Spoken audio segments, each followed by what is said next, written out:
from the city is still. I'm from the city is still.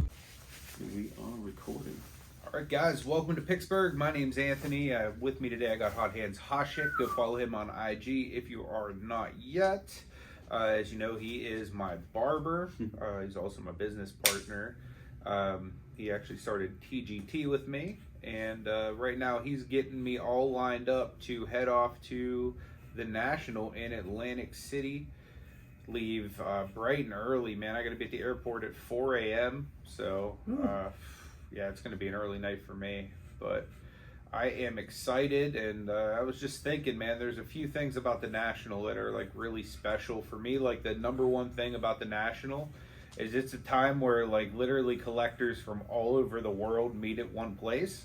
So for me, like, my favorite part of going is getting to actually meet people that, you know, I've talked to through YouTube or Instagram or through other channels, and actually getting to meet in person, to collaborate, to make trades, to do deals, those type of things is just really special. To do it all at once at the National. And the National really is kind of like Disneyland for collectors. It's like a little something for everyone. But it's not going to just be straight tables either. It's going to be a lot of businesses. You'll see a lot of companies that are emerging in the marketplace. You know, a lot of cutting edge stuff. So it's almost kind of like if you were to take Dallas Card Show and the Mint Collective and merge the two, that's essentially what the National is. It's on a huge scale. There'll be a lot of really famous people there signing. I know I got some Pittsburgh Steelers that are going to be there, which I'm super pumped up for. I think me and Joe will be there. But yeah, it's just a really great time. A lot of great people in the hobby. Pretty much any influencer you can think of will be there. So that's something that's really cool, at least for me as an influencer, to see a lot of other influencers there and have the opportunity to potentially collaborate and do stuff like that. That's awesome. It's also really nice to be able to meet a lot of the industry executives there. You know what I mean? Like, all of the who's who of the hobby will be there at the National. Really cool thing is we're going to actually be sharing some space with Ultra Pro, so shout out to them. If you guys are ever looking for supplies for your cards, Ultra Pro makes excellent supplies. Speak very highly of them. But yeah, I mean, like, everybody's there. There's PSA, Beckett, SGC. I would imagine CSG is going to be there. You know, the PWCCs, all of the major businesses that are in the hobby will be there. So it's a great opportunity to actually get to meet some of those people, to network, to see what kind of business opportunities are out there. It's been wonderful for me, at least, to be able to actually do what I love card-wise, and then just take that and do that for a living now. You know, and there's tons of people doing that, and to get to rub shoulders with those type of people at the National, to get to, like, hear their stories of how they, you know, applied something they loved and worked hard, and now they're basically living a dream. That's amazing. You know, the fact that I now get to work with cards for a living, that's amazing. The fact that I get to go to these big conferences is amazing. So those are just a few of the things, but for me, meeting with people, networking is 100% my favorite part of going to these big shows. From there, obviously, the trade nights are out of this world awesome. There's people that literally will just sit up till 3-4 a.m. in the morning in hotels trading. It's fantastic. Man, you'll see little kids that are like 12, 13 years old with a suitcase that carries more than a house is worth. It's just insane, the cards that you'll see at some of these shows. But yeah, I mean, one thing I always suggest to people too, if you are going to the National, there's going to be some major displays there, whether it's by auction houses like Heritage or Golden or something like that. But they will have cards that you will never see again in person on display. I'm talking cards that are multiple $1 million that are on display that are going to be sold in their auctions. I mean, it's just incredible. So I highly suggest you take what I call like the museum moment, the museum tour, walk by some of those exhibits, see some of these things that literally will be in museums one day. And the National is a place where you'll see a lot of that. Can you get the door, Shuffy? Another place that I love doing at the National is really just digging in bargain boxes. You'll find bargain boxes for days at the National. There's tons and tons of bargain boxes there. And don't get overwhelmed when you see the sheer number of bargain boxes that are. You see these? Like, come on, dude. Like, it's not like it's just by a freak accident. But just to touch on that, Ant, dude, I think there's a specific 1952 card that's going to be on display there. Oh yeah, the Mickey Mantle. And 9.5. Oh yeah, that'll be a really good one to come by and see. If you guys are going to be there.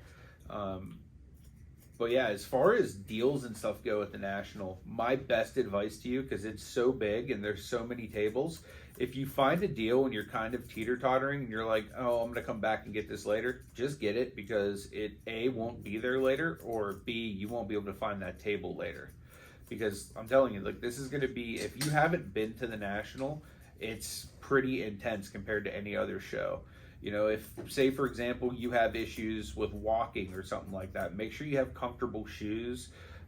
You know, make sure that you're taking breaks. They'll have areas where you can actually go rest, sit down at a table, eat something, take a drink, that type of stuff. The National is a show that you typically need multiple days at, because there's so much to do and so many things. There'll be breakout sessions where there'll be people in the hobby talking about how they, you know, got to be so successful within the hobby. So you'll get to kind of see kind of how people matured throughout the hobby and grew their businesses and their brands and stuff like that. That's really cool. But again, one of the best things about the National is the very last day, if you guys are there and you're a big wax fan and you like Rip-In or whatnot, if you go and wait to the very last day, the wax prices typically drop pretty drastically at the National. It typically happens every single year. So that's one of my biggest tips for you guys. If you're gonna buy wax, if you can, wait to the very last day, because the prices will definitely go down pretty significantly. Because those vendors want to start moving that stuff and not taking it all back with them. Yep. Shipping cost to ship that stuff back is expensive too, that's why. Oh, absolutely. But yeah, bargain boxes, you guys will find some really unique stuff in bargain boxes, because let's be honest, a lot of people won't take their time to actually sit down and dig through them boxes. So there's some gold that can be found, and a lot of these vendors that prepare for the National are preparing for months in advance. So say a player pops, they've had this guy sitting in their box for several months just chilling there, because you know it might have been a lower end guy. Like for example, a Jordan Poole is a good player to look for in bargain boxes.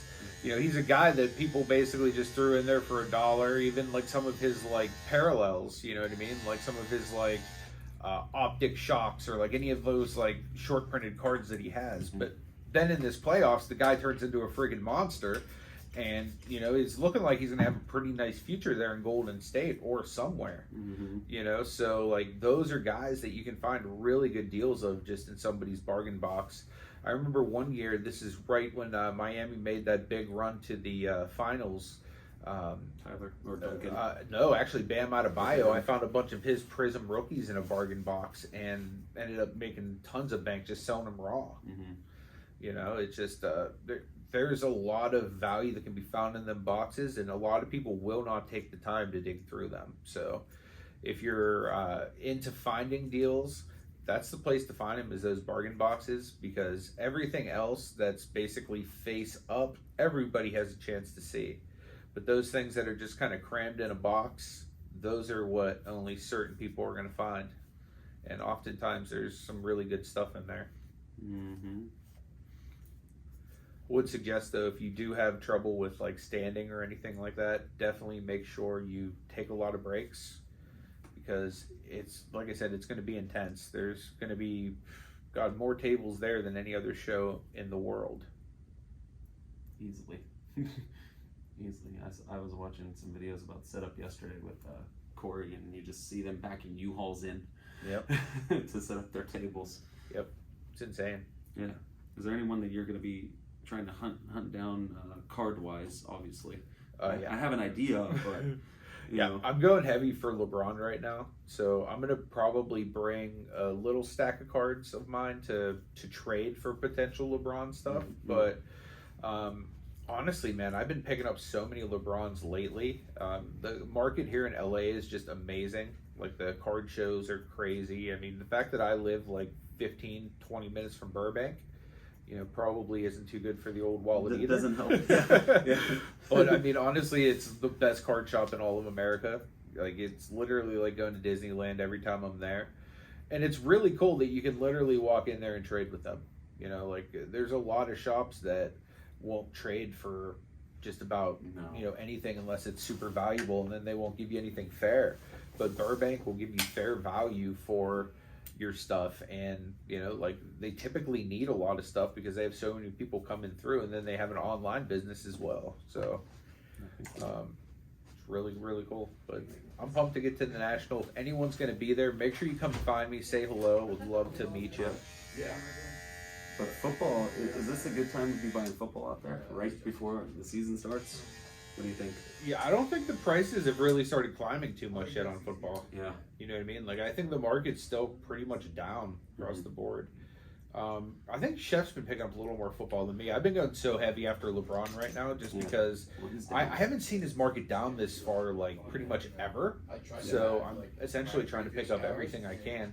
I mean, his market, and you're smart, his market, he's like, I think, I don't know the exact number, but he's like 1,300, 1,400 away from breaking Kareem's record. Once that happens, Oh, yeah. it's Absolutely. just straight up. Yeah. So it's like, it's gonna happen. It's gonna happen. So For me, he's a long-term hold anyway, Well, so not like even I feel that. like it's safe. Yeah, not even that. Just when he breaks the record, it's like, dude, Yeah. You'll just see that day. It'll just do a flip, Yep. jump. So it makes sense. But yeah, I think I'm starting to look into a couple different football players. Trevor Lawrence. Mac Jones is still kind of high right now, but I think Trey Lance is going to be the standout of the second year tier quarterbacks. It just just the mobility there is all not Michael Vick speed, but very similar. Cordell Stewart, maybe? Stewart. Yeah, I didn't want